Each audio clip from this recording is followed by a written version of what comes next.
mais forte para Ele, meu irmão. Oh, Deus! Glória a Deus, glória a Deus. Aleluia! Ousado amor de Deus, amém? O amor dele por nós é ousado. Fala aí, só a pessoa que está atrás, fala assim: o amor dele por você é ousado. Ousado é uma palavra engraçada, né? Ousado, como assim ousado amor? É isso mesmo, o amor dele por nós é ousado. Não temos como entender esse amor, amém? Você pode se sentar. A gente vai aproveitar e a gente vai entrar direto na palavra hoje.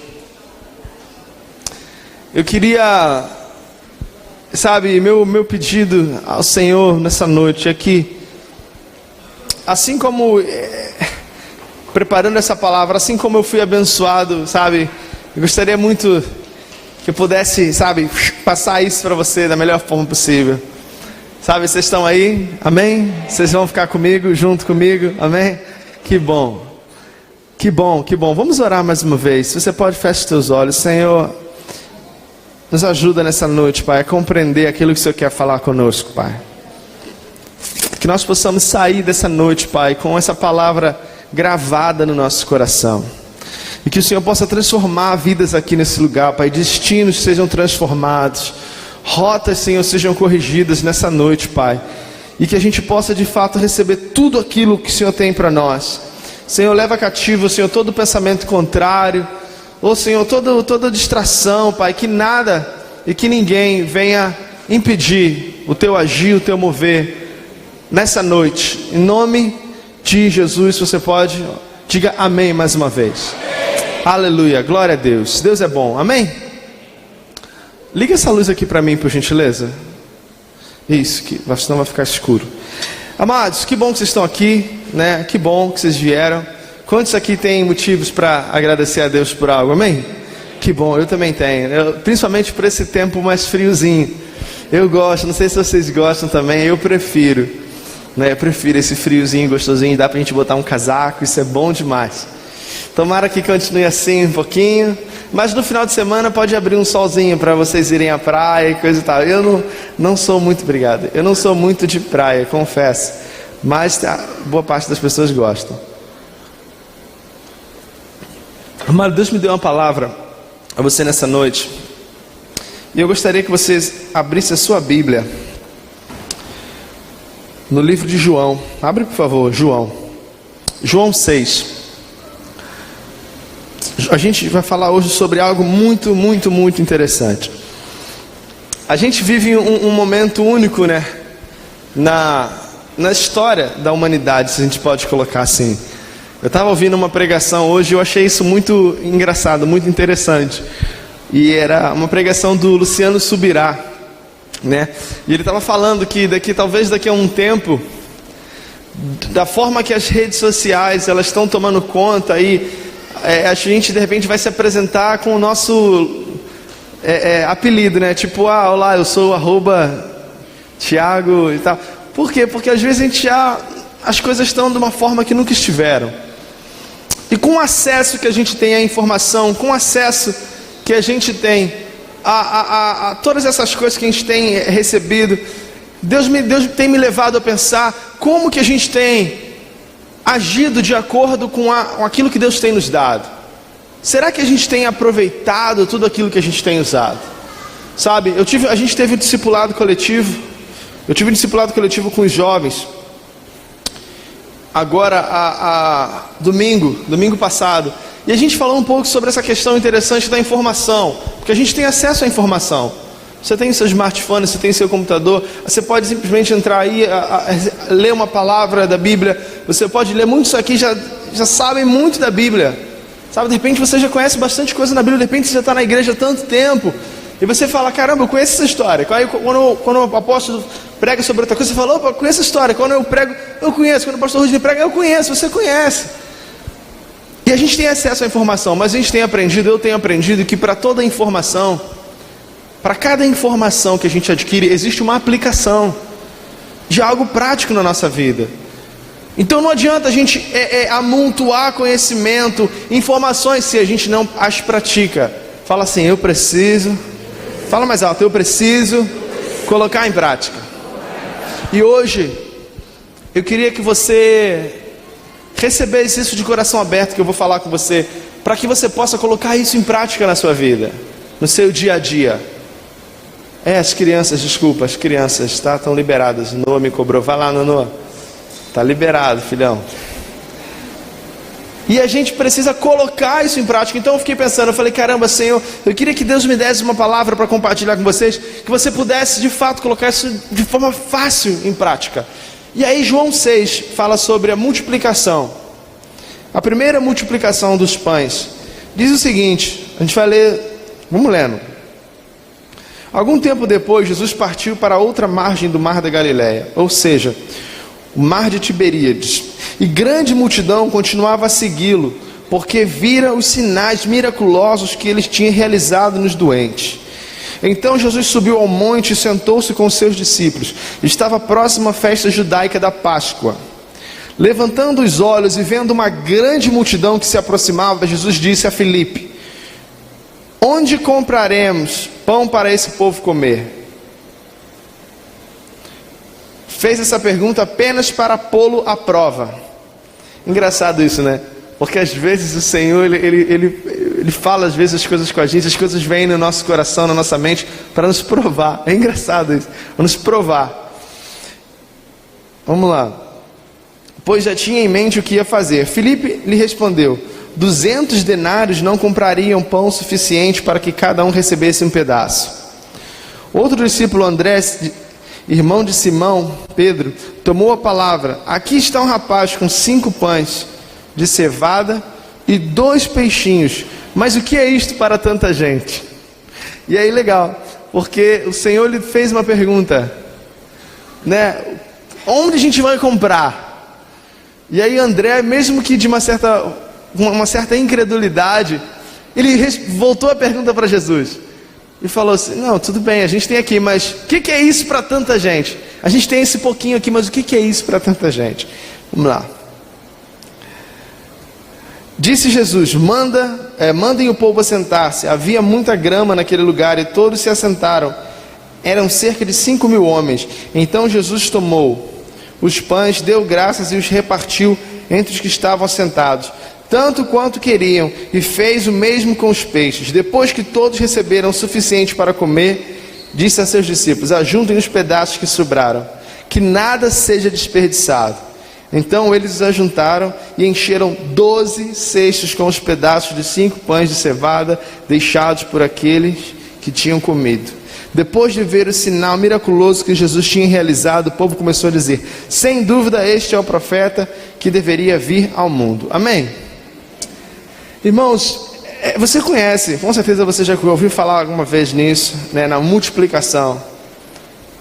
E esse era um momento bacana da história, né, ali dos discípulos e de Jesus, porque Jesus vinha de uma sequência de milagres. Ele tinha acabado de resolver um milagre, resolveu o outro, agora multiplicou, era um atrás do outro. E olha que coisa extraordinária. E pensando nesse tema, pensando nesse texto, veio o tema dessa noite. O tema dessa noite é o seguinte: fala assim comigo, o que você tem nas mãos? Pergunta para a pessoa que está ao lado. Fala assim: o que você tem nas mãos? Fala assim: o que você tem nas mãos? O que você tem nas mãos? Muitas das vezes nós nos achamos pequenos. A gente vai falar sobre isso. Muitas das vezes nós nos achamos um monte de coisa. Muitas das vezes a gente vê a coisa de uma forma errada. E a gente se vê em situações que a gente precisa, um milagre precisa acontecer, algo precisa acontecer. Eu não sei se você está assim, eu estou aqui com o meu coração, eu estou um pouco cansado, né? A Alice está tomando as minhas noites. Então eu estou aqui, já digo, preciso de um Red Bull. Red Bull não, eu prefiro aquele Monster, mas enfim. Mas de repente você está num momento da tua vida que você está cansado da tua realidade. Sabe, você está um pouco estagnado, você se sente estagnado. Você fala, algo precisa acontecer. E você se vê diante de uma situação difícil. Eu tô num momento parecido com isso. onde eu quero que algo aconteça. Eu estou, Senhor, algo precisa acontecer. Mas às vezes a gente olha para um lado, a gente olha para o outro, a gente não vê como isso, como é possível. A gente se vê na mesma situação desse discípulo que falou para Jesus, Jesus,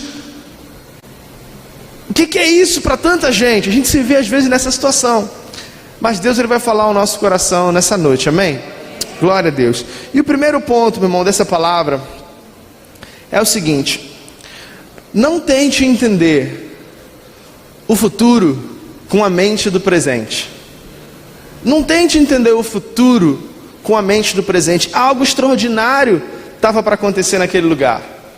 Algo extraordinário estava para acontecer. Uma multiplicação que de um cestinho de comida, de pãezinhos, peixinhos, uma multidão comeu, uma multidão estava prestes a comer. Mas às vezes a gente tenta entender o futuro, porque o futuro é tanto daqui a 10 anos, não é não? Como daqui a 5 minutos, né? É o futuro. Às vezes a gente se preocupa muito com o futuro. Tem gente que não se preocupa muito com o amanhã, se preocupa muito com daqui a 5 anos, daqui a 10 anos. Agora tem gente que também só se preocupa com o amanhã, não se preocupa com o... Meu irmão, tanto um quanto o outro é futuro. Sabe aquela conta que você tem que pagar semana que vem? Sabe aquele, sei lá, algo que você precisa resolver amanhã? É o futuro, é o futuro. Então não tente entender o futuro, o teu futuro com a mente do presente. Sabe, uma coisa muito especial aconteceu comigo, hoje é quinta, foi segunda-feira. Uma coisa muito especial, Mariana, muito legal, muito maneiro. Foi um momento muito especial, que eu estava nesse momento que a gente está com a Liz, né, 17, 18 dias. E aí o Noah, ele está ótimo. Todo mundo me pergunta, e o Noah, como é que tá? Não, ele está ótimo, ele tá bem, a gente desejou muito essa bebê, ele orou muito por ela, ele pediu muito a Deus e está ótimo, tudo ótimo. Mas a gente nota que às vezes ele se sente assim, ele fica querendo um pouco mais de atenção, sabe? Querendo respostas para algumas coisas. E ontem eu estava, segunda-feira, ele virou para mim, ele pediu uma mamadeira, é AFA, né? Mamadeira, ele é AFA. Então, pai, faz uma AFA para mim. Eu falei, faço, vamos lá. E é um momento legal, porque é a única coisa, que eu faço de comida para ele que ele gosta muito. É verdade. Então eu falei, não, eu vou fazer a sua AFA. E eu turbino a AFA dele, meu irmão, leitinho, aquele negócio grosso. Ele gosta. Isso, e outro dia eu fiz para ele ovo molinho, né? Eu não sei qual é o nome, é molê, não sei se é. É engraçado que isso já é outra história, mas eu vou contar. Eu não sabia fazer, porque lá eu não gosto. Desculpa assim, se você gosta muito, mas eu acho muito nojento. Mas eu provei, até não gostei. Mas o Noah é apaixonado por isso. Ele não sabe, é aquele ovo que você bota num copinho assim, tem até um copinho bonitinho, você quebra e ele está todo mole por dentro, né? Só quentinho. E a Clara está com uma crostinha assim, cozidinha. Eu não gosto, mas o Noah gosta muito. E eu não sabia fazer. Aí eu falei, Noah, você quer um ovinho mexido? Ovo mexido eu sei fazer. Aí ele falou, não quero. Eu falei, não, eu quero um ovo molinho. Eu falei, não, esse eu não sei fazer. Esse é o único que eu não sei fazer. Até puxei, eu sei fazer, agora esse eu não sei fazer. Aí ele falou, não, faz o seguinte, pega a água, esquenta, bota o ovo, 3 minutinhos. Ele sabe a receita todinha. Aí consegui fazer, e ficou bom. Mas enfim, voltando à história que eu estava contando, eu estava preparando uma mamadeira para ele, a AFA dele. Ele chegou para mim do nada, ele falou, pai! Eu falei, fala meu amor, fala. Aí ele falou para mim assim, quando eu casar... Olha que legal. Ele falou, quando eu casar e eu tiver a minha casa, você mora comigo? Ai meu Deus. Mas eu falei, tem alguma coisa por trás. Eu falei, por que meu amor? Por que, Noah? Como assim? Aí ele, porque eu não sei dirigir. Porque eu não sei dirigir. Aí eu falei para ele assim, ó, você não sabe dirigir, porque hoje você é criança, mas quando você crescer, você vai saber dirigir, você vai aprender a dirigir. Sacou? Você entendeu o que eu estou querendo falar com você? Às vezes a gente está preocupado com o futuro, com a mente do presente. Você quer saber como é que vai ser daqui a tal, quando isso acontecer? Meu irmão, quando chegar o momento, o Senhor, o teu Pai, Ele vai te ensinar a dirigir. Você está entendendo o que eu estou falando? Ele vai te ensinar o processo. O Senhor tem um processo para nós. E depois, eu podia parar a mensagem aqui, né? Assim, depois daquele momento especial, eu falei, fiquei pensando nisso. Nem falei para a Laila, esqueci. Só no outro dia eu falei para a Laila. Mas não tente entender, meu irmão, o teu futuro com a mente que você tem hoje. Da mesma forma que seria impossível você entender o teu presente hoje, os adultos aqui mais velhos.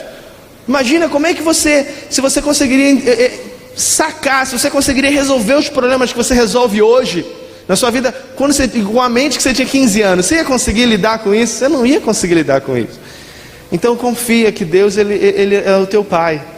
Não tente resolver a mente, não tente resolver as coisas do futuro com a tua mente de hoje, sabe? Mas creia que o Senhor, o processo dele na tua vida vai te amadurecer, e Ele vai te equipar, Ele vai te empoderar. Busque dele, sabe? Busque sabedoria, busque unção, busque soluções nele, sabe?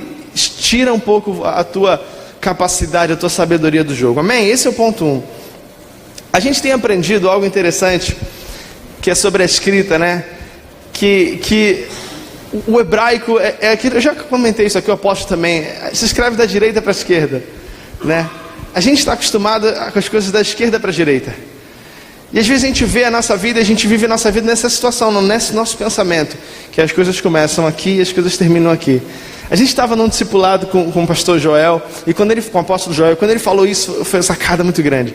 Ele falou, olha, o Senhor, Ele escreve da direita para a esquerda. Jesus, ele faz as coisas da direita para a esquerda. Então, não é muitas das vezes a nossa perspectiva. E assim vale também com a nossa vida. Às vezes a gente tem o nosso plano, nosso trajeto, tudo certinho, e acha que porque a gente não está vendo, sabe, o Senhor, Ele não está fazendo. Irmão, Deus já tem tudo pronto, Deus já tem tudo planejado na tua vida. Amém? Já está tudo planejado. Creia, confia.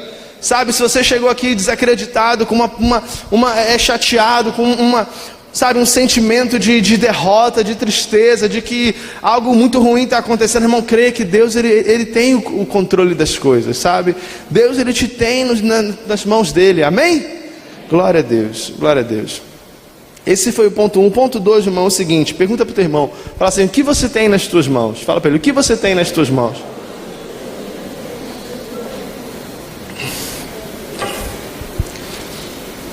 Eu não tenho nada, não brincando.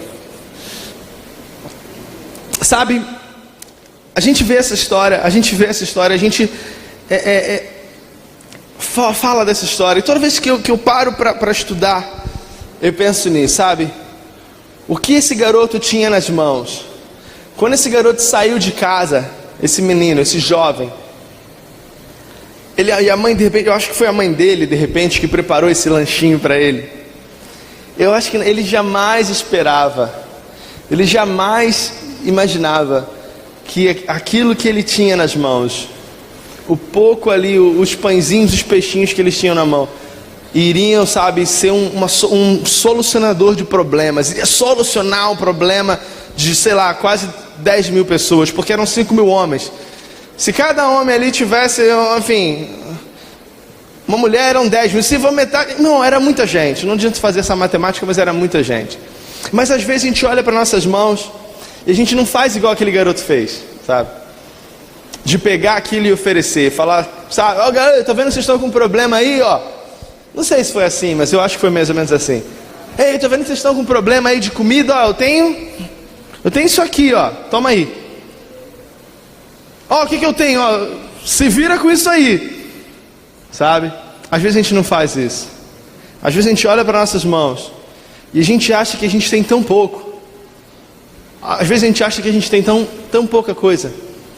De repente você se olha no espelho e você fala assim, cara, para que Deus vai me querer, sabe? Por que eu posso fazer com isso? Eu sou tão limitado, sabe? Eu tenho tantas limitações. E é engraçado, porque muitas pessoas na Bíblia, quando foram chamadas, eles colocaram a limitação deles na frente. E às vezes a gente faz a mesma coisa, sabe? Mas para de se limitar e fala o seguinte, o que você tem nas mãos? Pergunta para o teu irmão mais uma vez, diz assim, o que você tem nas mãos? Sabe? O que você tem nas mãos? Isso falando de uma forma prática, né? O que vocês estão fazendo aí? Vocês estão me olhando com uma cara suspeita aí. Mas olha só, o que você tem nas mãos? Não se ache pouco. Sabe, existe algo dentro de você. O Senhor, quando Ele te fez, Ele já colocou algo dentro de você que Ele queria que você usasse para Ele. Sabe, não sei se de repente é um dom, não sei se é uma vontade, um desejo, um pensamento, uma ideia. Mas cara, o que você tem nas mãos? Tem algo nas tuas mãos. Suas mãos não estão vazias, amém? Suas mãos não estão vazias, meu irmão. Eu gravei um vídeo, né, que vai de repente para o ar. Não, já foi na verdade. Já foi lá para o canal, falando sobre chamado. Porque às vezes as pessoas me perguntam, pô, como é que eu descubro o meu chamado? E aí, meu chamado? Eu não sei qual é o meu chamado. Eu não sei, sabe? Como é que eu faço para descobrir e tal? E aí foi muito legal, porque quando eu pensei nesse tema para gravar o vídeo, foi uma abordagem de repente muito diferente do que as pessoas esperavam. Mas a abordagem, a sacada que eu tive naquele momento é o seguinte: por que ao invés de a gente ficar perguntando qual é o meu chamado? Qual é o meu chamado? O que Deus quer que eu faça? O que o Senhor tem para a minha vida? Por que a gente não para de pensar nisso, não para de perguntar isso, não começa a fazer o que tem para ser feito? Você está entendendo? Dona de casa, eu não sou fera em arrumar casa. A Laila não gosta muito quando eu arrumo. A Laila não gosta muito, mas vou te falar, semana passada eu lavei o banheiro. Que maluco, eu precisava de um troféu para aquele banheiro lavado. É sério. Peguei esponja, passei um produto lá verdinho, lá que tem cloro lá, cremoso lá, um negócio lá. Cara, eu lavei o banheiro da minha vida. A Laila chegou, a Laila me viu, tava no chão assim, ó, esfregando o chão. Eu falei, vou lavar esse banheiro.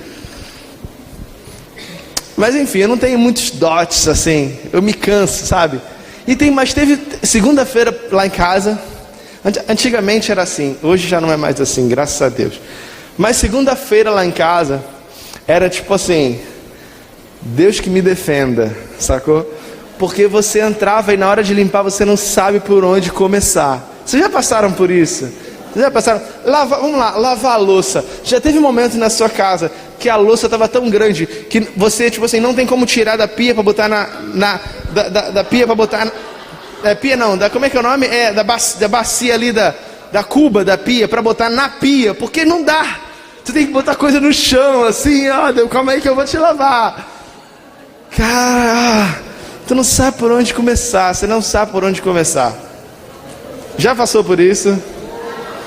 Às vezes... Exatamente, tem momentos na nossa vida que a gente não sabe o que fazer.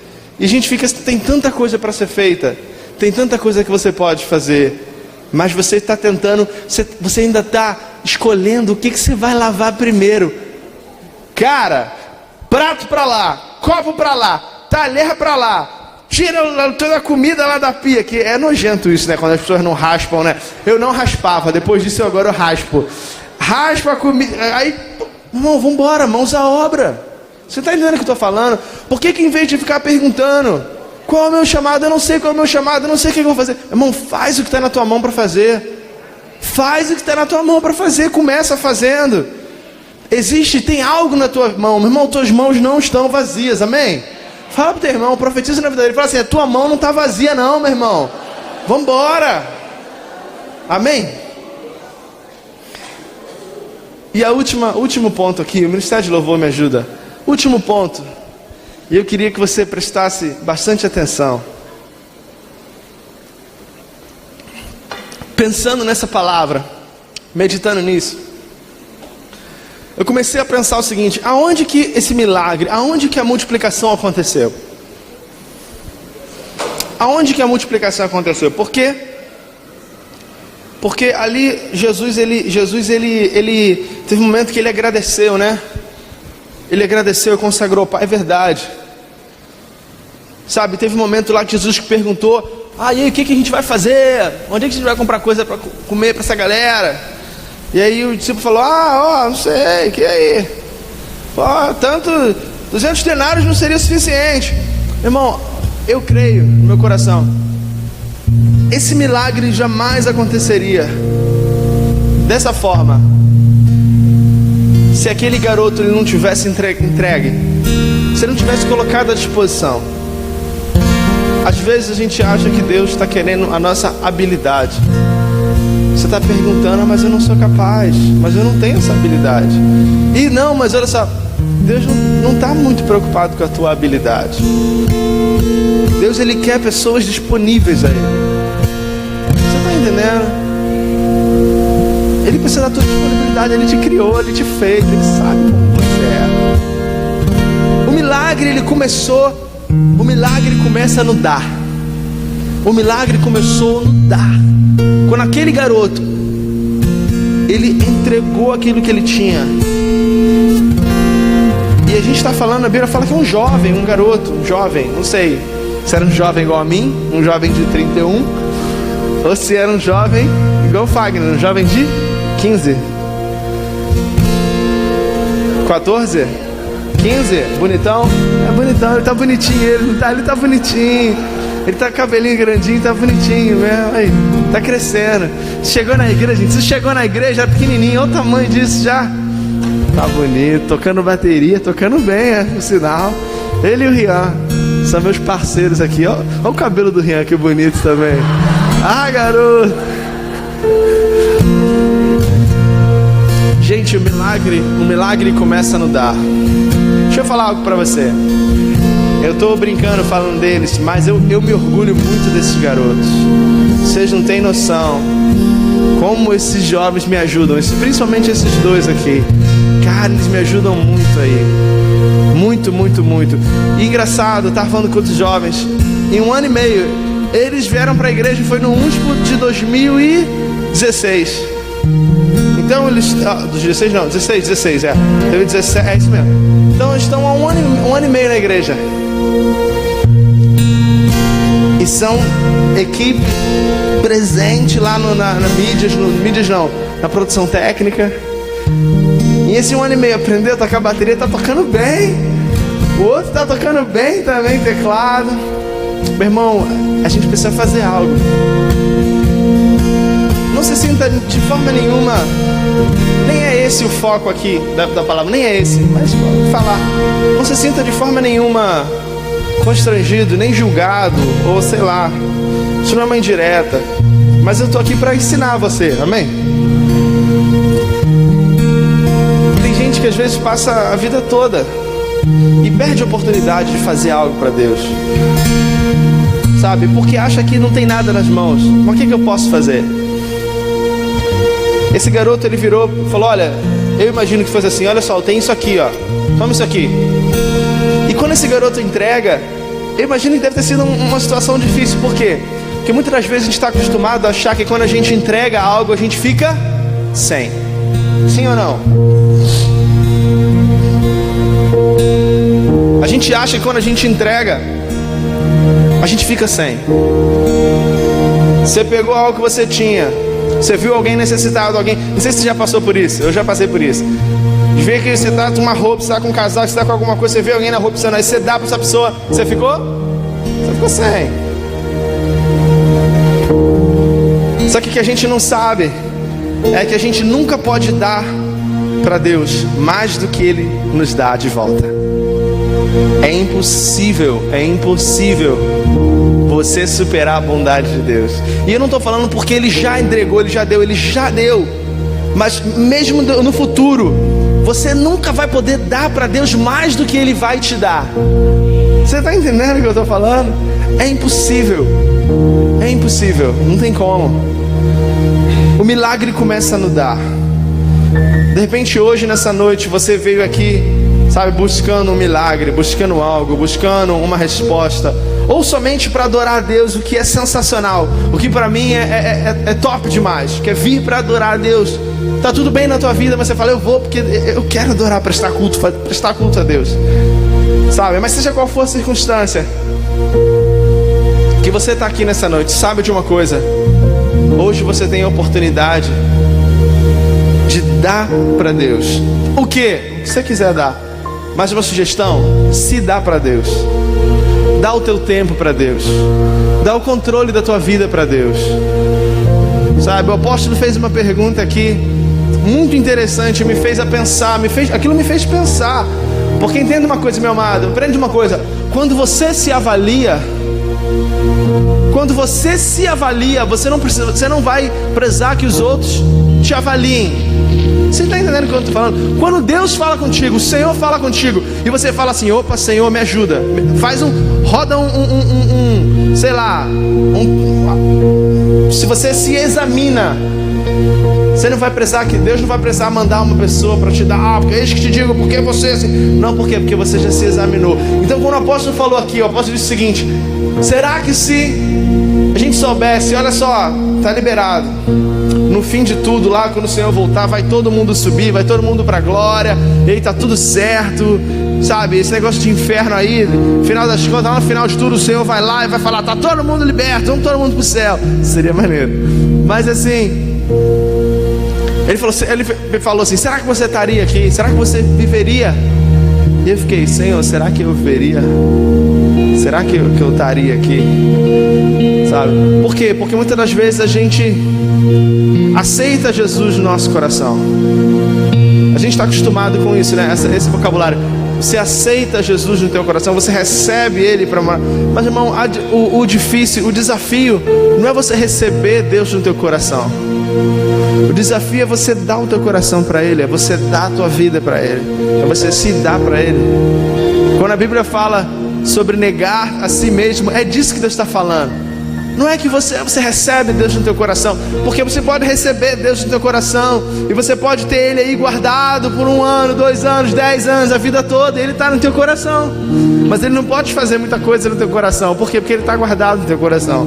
Diferente de você falar: Senhor, toma o controle da minha vida. Senhor, o que eu tenho é isso aqui, ó. Agora faz o teu milagre aí. Faz acontecer, Senhor. Sabe? Acho que a gente podia fazer isso nessa noite. Sabe? Falar para Deus: Senhor, é isso que eu tenho nas mãos, é isso que eu sou. É isso que eu sou. Limitado, tenho as minhas dificuldades. Sabe? Estou falando de mim, tenho as minhas dificuldades, sou limitado, peco. Sabe? O que o Senhor pode fazer comigo? Sabe? E deixar Deus usar a tua vida. Fica de pé se você pode.